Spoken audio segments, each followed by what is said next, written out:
All right, welcome back, everyone. In our last explainer, we laid the groundwork for cancer vaccines. Today, we're going a level deeper. We're looking at two specific treatments that are really leading the pack, V940 and BNT116. What if I told you that?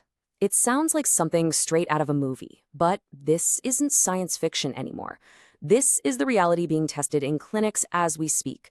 We're seeing this fundamental shift, moving away from just poisoning cancer cells to actually teaching our own immune systems how to hunt them down. Okay, so first, a super quick but really vital recap. The vaccines we're talking about today are therapeutic. That means they aren't designed to stop you from ever getting cancer.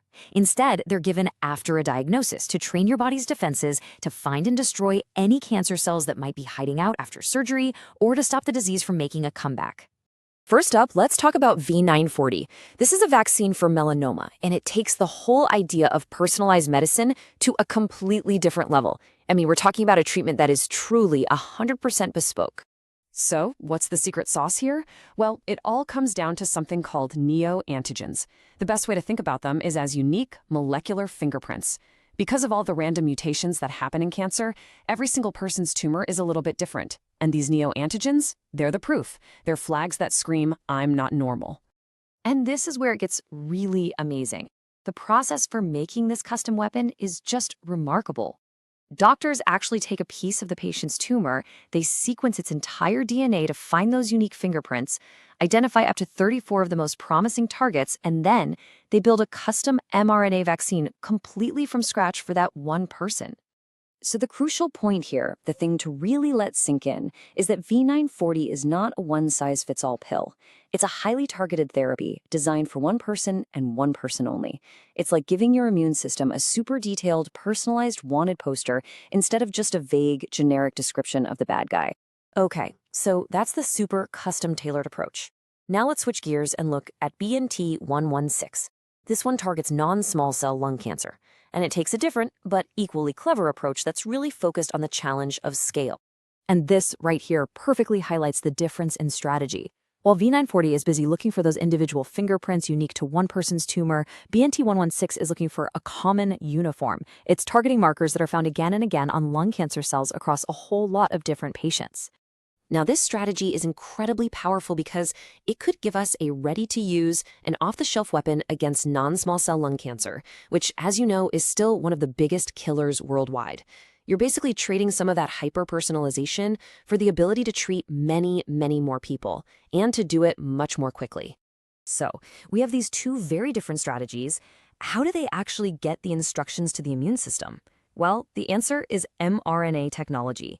Yep, the very same platform that was so revolutionary for the COVID vaccines is the engine powering both of these.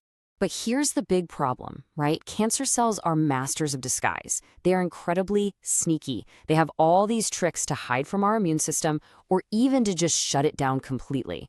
So the key question is, how do these vaccines get around all those defenses?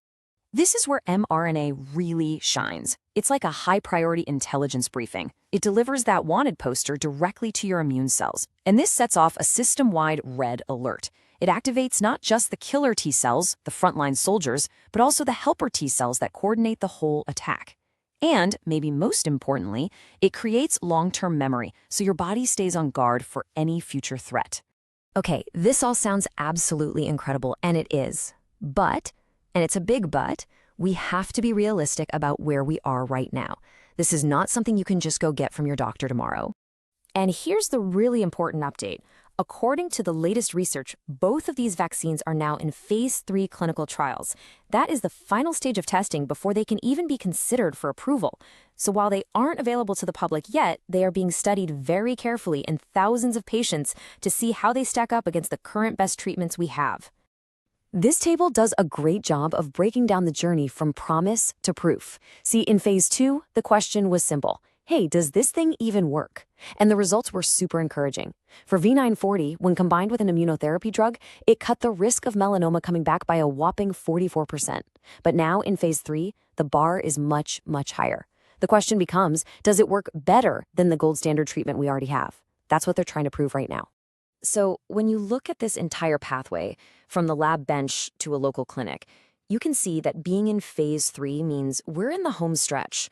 We are so much closer to those final steps of regulatory review and, hopefully, approval. It's a rigorous process, and it still takes time, but a successful phase 3 trial would be an absolutely monumental step forward. So let's pull this all together. After everything we've talked about, what are the key things you should really walk away with today? The big picture here is that we are genuinely witnessing the start of a whole new era in fighting cancer. You've got these two incredibly powerful strategies, one that's totally personalized and one that's broadly targeted. Both are being driven by this amazing mRNA engine. And remember, they're not standalone cures, at least not yet. V940 is being used with Keytruda, an immunotherapy that helps take the brakes off the immune system. It's a 1-2 punch. The whole approach is about educating our bodies, and as with so many treatments, it works best when the disease is caught early. At the end of the day, these vaccines are so much more than just two new drugs. They represent the future of truly personal medicine. And that forces us to ask a really profound question about what comes next. What does that future look like, where treatment is no longer a blunt instrument, but a perfectly crafted, unique key designed for the unique lock of each person's individual disease?